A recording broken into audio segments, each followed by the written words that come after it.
오늘 새벽에 함께 나누실 하나님의 말씀은 에스겔서 37장 15절에서 28절까지의 말씀입니다. 에스겔서 37장 15절에서 28절까지의 말씀, 우리 한 목소리로 읽겠습니다.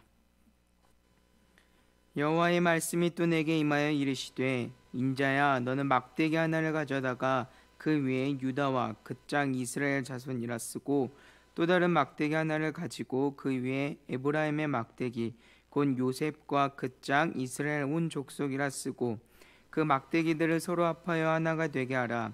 내 손에서 둘이 하나가 되리라. 내 민족이 내게 말하여 이르기를, 이것이 무슨 뜻인지 우리에게 말하지 아니하겠느냐 하거든.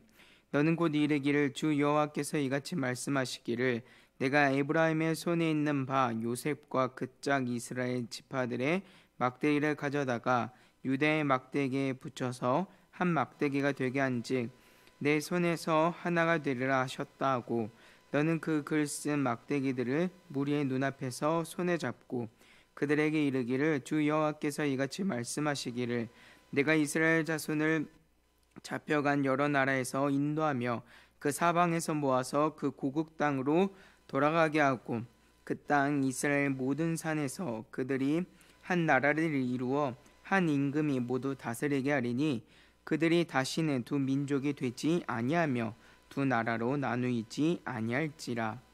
그들이 그 우상들과 가증한 물건과 그 모든 죄악으로 더 이상 자신들을 더럽히지 아니하리라. 내가 그들을 그 범죄한 모든 처소에서 구원하여 정결하게 한즉 그들은 내 백성이 되고 나는 그들의 하나님이 되리라. 내 종 다윗이 그들의 왕이 되리니 그들 모두에게 한 목자가 있을 것이라.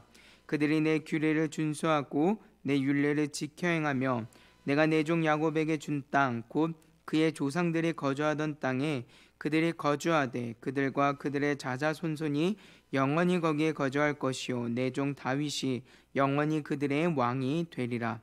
내가 그들과 화평의 언약을 세워서 영원한 언약이 되게 하고 또 그들을 견고하고 번성하게 하며 내 성소를 그 가운데에 세워서 영원히 이르게 하리니, 내 처소가 그들 가운데 있을 것이며 나는 그들의 하나님이 되고 그들은 내 백성이 되리라. 내 성소가 영원토록 그들 가운데에 있으리니 내가 이스라엘을 거룩하게 하는 여호와인 줄을 열국이 알리라 하셨다 하라. 아멘. 에스겔서에서 말씀하는 이스라엘의 회복은 곧 하나님 나라의 회복을 의미합니다. 그리고 하나님께서는 이사야 선지자를 통해서 하나님 나라의 성격과 또 그 가치가 어떠한 것인지 미리 말씀해 주셨습니다. 이사야 11장 5절과 9절은 이렇게 기록합니다. 공의로 그의 허리띠를 삼으며 성실로 그의 몸에 띠를 삼으리라. 그때 이리가 어린 양과 함께 살며 표범이 어린 염소와 함께 누우며 송아지와 어린 사자와 살진 짐승이 함께 서 어린아이에게 끌리며 암소와 곰이 함께 먹으며 그것들의 새끼가 함께 엎드리며 사자가 소처럼 풀을 먹을 것이며 젖먹는 아이가 독사의 구멍에서 장난하며 젖된 어린아이가 독사의 굴에 손을 넣을 것이라. 내 거룩한 산 모든 곳에서 해됨도 없고 상함도 없을 것이니 이는 물이 바다를 덮음같이 여호와를 아는 지식이 세상에 충만할 것임이니라. 아멘. 하나님은 이사야 선지자를 통해서 하나님 나라의 분명한 가치와 또 성격이 무엇인지 말씀해 주십니다. 바로 화평이고 평화입니다. 하나님은 성부와 성자, 성령, 성삼위일체 하나님이십니다. 그렇기 때문에 우리 하나님은 대립하고 반목하고 또 분쟁하고 갈등하는 하나님이 아니라 연합하고 또 화평을 이루는 하나님임을 우리에게 말씀합니다. 하나님이 그러신 것처럼 하나님 나라의 성격 또한 그래서 화목과 평화임을 성경은 우리에게 말씀합니다. 하나님께서 죄인된 사람에게 희생제사를 가르쳐 주신 이유도 바로 여기에 있습니다. 하나님께서 그냥 이 죄인들을 불쌍히 여기셔서가 아니라 하나님께서 화평을 이루시는 하나님이시기 때문에 연합하시고 합력하시는 선한 하나님이시기 때문에 이 죄인된 사람과도 화목을 이루기를 기뻐하셨습니다. 그래서 그 화목을 이루기 위한 방편과 수단으로서 우리에게 주신 것이 바로 희생제사입니다. 이 희생제사를 통해서 죄인된 사람은 하나님과 관계를 맺을 수 있고 또 하나님과 관계 속에서 화목과 평화를 이룰 수 있게 됩니다. 또한 우리 주님께서는 단번에 드려지는 희생제사가 되시고 또 영원히 드려지는 희생제사가 되어 주셔서 저와 여러분들을 영원한 멸망과 사망에서 건지시고 하나님과 화목을 이루게 하셨음을 성경은 우리에게 말씀합니다. 따라서 이런 은혜를 입은 하나님의 택한 백성들은 이 땅에서 이 하나님의 평화, 이 하나님의 화평을 이루며 살아가야 할 책임이 있습니다. 반목하고 대립하고 갈등하기보다는 연합하고 화합하며 화평을 이루어 하나님 나라를 이루며 살아가는 것, 바로 그것이 오늘 이 땅을 살아가는 주의 백성의 의무이고 사명이라는 말입니다. 오늘 본문 말씀을 통해서 우리는 이런 부분들을 주의 깊게 살펴보고 생각해 보기 원합니다. 본문에서 이스라엘 회복에 관한 메시지를 전하는 에스겔은 하나님의 명령에 따라서 이 두 개의 막대기를 취하여 하나로 합치는 이런 일들을 하게 됩니다. 하나의 막대기 위에는 유다와 그 짱 이스라엘 자손이라고 쓰는데 이는 남유다를 의미합니다. 그리고 다른 막대기 위에는 요셉과 그 짱 이스라엘 온 족속이라고 씁니다. 이는 북이스라엘을 의미하는 말입니다. 그리고 에스겔은 이 두 막대기를 서로 연결하여 하나가 되게 합니다. 이렇게 두 막대기를 하나가 되게 함으로써 하나님은 에스겔을 통하여 이스라엘 백성들을 회복하게 하실 때 하나의 민족, 한 민족으로 회복하게 하실 것을 말씀합니다. 이들이 하나로 통일되게 된다는 말입니다.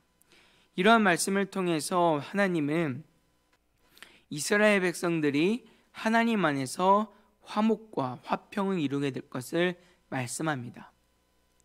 남유다와 북이스라엘 연합을 통한 또 통일을 통한 회복은 결코 이스라엘 백성들이 다윗과 솔로몬 시대와 같이 영광스럽고 위대하고 강대한 나라로 세워진다는 것을 의미하는 말이 아닙니다.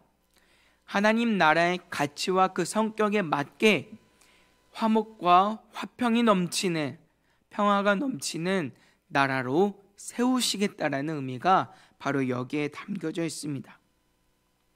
이스라엘이 남과 북으로 분열된 사건은 하나님께서 결코 기뻐하시거나 원하시는 일은 아니었습니다. 이는 전적으로 죄인된 사람의 책임이었고 죄로 말미암은 결과와 또 비참이었습니다. 남과 북으로 분열된 이유에는 여러 가지 이유들이 있겠지만 몇 가지를 살펴보면 대표적으로는 이 다윗 왕조와 또 그리고 사울 왕조의 대립에 있었습니다. 다윗은 왕이 된 이후 각 지파를 하나의 국가로 또 이끌어가기 위해서 이 수도를 헤브론에서 예루살렘 지역으로 옮겨게 됩니다. 이는 한편으로는 공정성 있는 그러한 일이었습니다. 또 법궤를 예루살렘으로 옮겨옴으로써 남북의 종교적 통일을 꾀하기도 합니다. 하지만 법궤를 실로 지역에서 예루살렘 성전으로 옮겨오게 되자 이 일은 갈등의 원인이 되고 맙니다. 솔로몬 시대 때 성전이 세워지면서 이스라엘의 종교 중심지가 더욱더 예루살렘으로 집중이 되게 되면서 북쪽 지역에 있던 이스라엘의 지도자들이 세력이 약화가 되고 또 이에 따른 불만을 갖게 되기 때문입니다. 또한 솔로몬이 왕으로 등극한 이후에는 국가 지도자들의 면면들을 살펴보면 거의 대부분이 남유다 출신이었음을 우리는 알 수 있습니다.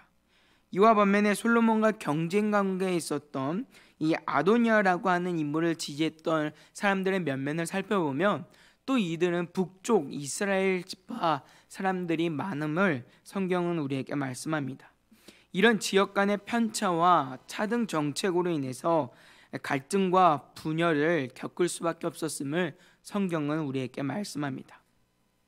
따라서 이스라엘의 분열은 이 남유다 입장에서 볼 때는 북이스라엘 반란이고, 북이스라엘 입장에서 보면 사울 왕국을 찬탈한 다윗 왕조에 대한 이 해방이자 이스라엘의 정통성을 회복하는 일로 여겨졌음을 우리는 알 수 있습니다.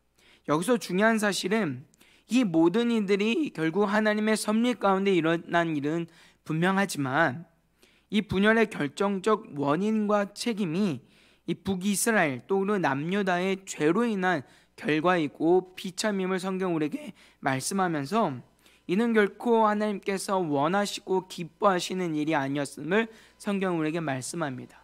하나님께서 이스라엘 민족을 세우시고 나라를 세우실 때 그들에게 원하고 기대하신 목적과 가치는 하나님 나라의 가치를 온전히 이루는 일이었습니다. 약한 자를 돌보며 또 상한 자를 돌보며 또 하나님의 공의와 정의를 실현하여서 누구 한 사람 불편하거나 아픔이 없는 평안과 또 화평을 이루기를 우리 하나님은 원하고 기대하셨습니다. 하지만 이들은 그렇게 하지 못했습니다. 그들은 허영과 다툼 또 그리고 이 분쟁과 갈등으로 인하여서 대립하게 일쑤였고, 결국 이런 모습은 하나님 나라에 맞지 않는 모습이었음을 성경 우리에게 말씀합니다. 그래서 오늘 하나님께서는 이스라엘 백성들의 회복을 말씀하시며 이 하나님 나라의 가치를 온전히 회복한 나라를 세우시겠다라고 우리에게 말씀하고 있습니다. 그래서 이 나라가 어떻게 세워지는가, 오늘 성경 말씀해 보니까 바로 영원한 한 왕을 통해서 회복될 것을 성경은 말씀합니다. 바로 예수 그리스도를 통해서 성취될 것이라는 말입니다. 24절과 25절은 이렇게 말씀합니다.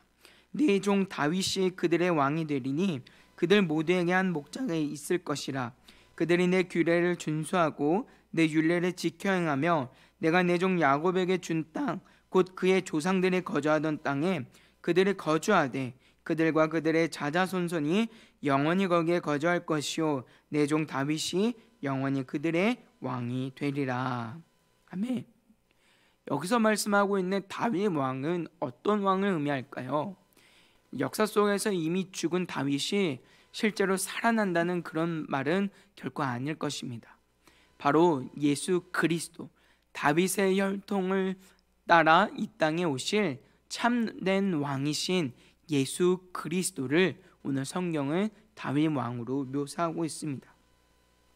하나님 나라는 이 죄인된 우리가 결코 회복하거나 세울 수 없음을 성경은 말씀합니다. 그렇기 때문에 오늘 우리 주님께서 이 땅에 오셔서 그 나라를 회복할 것을 성경 우리에게 보여주고 있습니다. 실제로 우리 주님께서 이 땅에 오셔서 가르쳐 주신 하나님 나라의 가치와 그 성격들을 한번 생각해 보시기 바랍니다. 우리 주님께서는 이 땅에 오셔서 하나님 나라, 이 화평을 이루는 하나님 나라의 가치를 우리에게 온전히 가르쳐 주셨습니다. 우리 주님은 하나님을 사랑하고 또 내 이웃을 내 몸과 같이 사랑하라, 서로 사랑하라 말씀하십니다. 그리고 70번씩 7번이라도 용서하고 원수까지도 사랑할 것을 우리에게 말씀하셨습니다. 실제로 우리 주님은 십자가에 못 박혀 죽으시고 부활하심으로 죄인들을 향하여서도 그 한량없는 사랑을 보이심으로 하나님 나라의 이 평화의 가치를 몸소 실천하고 보여주셨음을 우리는 기억할 필요가 있습니다. 대립과 분쟁, 시기와 다툼 이런 것이 아니라 서로 사랑함으로 이루는 하나님 나라의 평화를 우리에게 가르쳐 주시고 몸소 실천하여 보여주셨던 것입니다. 바울 사도는 그래서 고린도후서 5장 17절부터 19절의 말씀에서 이런 은혜를 받은 자로서, 이런 하나님 나라를 유업으로 받은 자로서, 그 나라의 백성으로서 우리가 어떻게 그 나라를 이루며 또 어떻게 살아가야 할지 도전하고 있습니다. 이렇게 말합니다. 그런즉 누구든지 그리스도 안에 있으면 새로운 피조물이라. 이전 것은 지나갔으니 보라 새 것이 되었도다. 모든 것이 하나님께로서 났으며 그가 그리스도로 말미암아 우리를 자기와 화목하게 하시고 또 우리에게 화목하게 하는 직분을 주셨으니 곧 하나님께서 그리스도 안에 계시사 세상을 자기와 화목하게 하시며 그들의 죄를 그들에게 돌리지 아니하시고 화목하게 하는 말씀을 우리에게 부탁하셨느니라. 아멘. 사랑하는 성도 여러분, 오늘 이 땅을 살아가는 저와 여러분들은 하나님 백성으로서 어떤 모습을 가지고 살아가고 계신가요? 화목하게 하는 자입니까? 아니면 분쟁하고 다투고 시기하고 미워하는 자입니까? 오늘 성경은 하나님 나라는 화목이고 화평이고 평화를 이루는 나라임을 우리에게 말씀합니다. 그 나라의 백성으로서 하나님의 화목을 이루며 살아갈 수 있는 복된 저와 여러분들의 삶이 되시기를 주님의 이름으로 부탁을 드립니다. 오늘 우리가 속해 있는 여러 관계들이 있습니다. 우리가 속해 있는 여러 장소가 있습니다. 이 나라와 민족, 가정, 직장, 사회, 일터, 학교, 어느 곳이 되었든 어떤 관계가 되었든 우리 주님께서 보여주시고 실천하시고 또 가르쳐 주신 이 하나님 나라의 가치를 온전히 실천하며 이루며 살아갈 수 있는 복된 저와 여러분들의 삶이 되시기를 주님의 이름으로 부탁을 드립니다. 화목을 이루며 살아가는데 힘써 주시기를 부탁을 드립니다. 그래서 오늘 우리가 살아가는 이 땅이, 내가 밟는 곳곳이, 내가 속해 있는 관계마다 하나님 나라를 이루며 하나님의 영광이 되는 복된 삶이 되시기를 주님의 이름으로 부탁을 드립니다. 기도합니다. 하나님 아버지 감사합니다. 오늘 귀한 말씀을 통해서 하나님 나라의 가치와 그 성격이 무엇인지 우리에게 말씀하여 주심에 감사합니다. 하나님 나라는 갈등하고 분쟁하고 다툼하고 시기하고 미워하는 그런 나라가 아닙니다. 하나님 나라는 섬기는 나라요, 하나님 나라는 낮아지는 나라요, 하나님 나라는 화목을 이루는 평화의 나라임을 교훈받습니다. 하나님 아버지, 이 땅의 주의 백성으로 살아가는 권속들마다 하나님 나라를 온전히 이루며 살아가게 하여 주시옵소서. 화목하는 인생들이 되게 하여 주시고 나로 말미암아 분쟁하고 다툼은 사라지고 화평을 이룰 수 있는 기쁨이 넘치는 삶의 자리들이 되게 하여 주셔서 우리가 밟는 곳곳마다, 우리가 서는 곳곳마다 우리의 가정이, 이 나라 민족이, 이 사회가, 우리의 학교와 직장과 일터와 또 우리 만나는 모든 관계들마다 하나님 나라가 되게 하시고 하나님의 영광이 되게 하여 주옵소서. 감사하며 예수님의 이름으로 기도합니다. 아멘.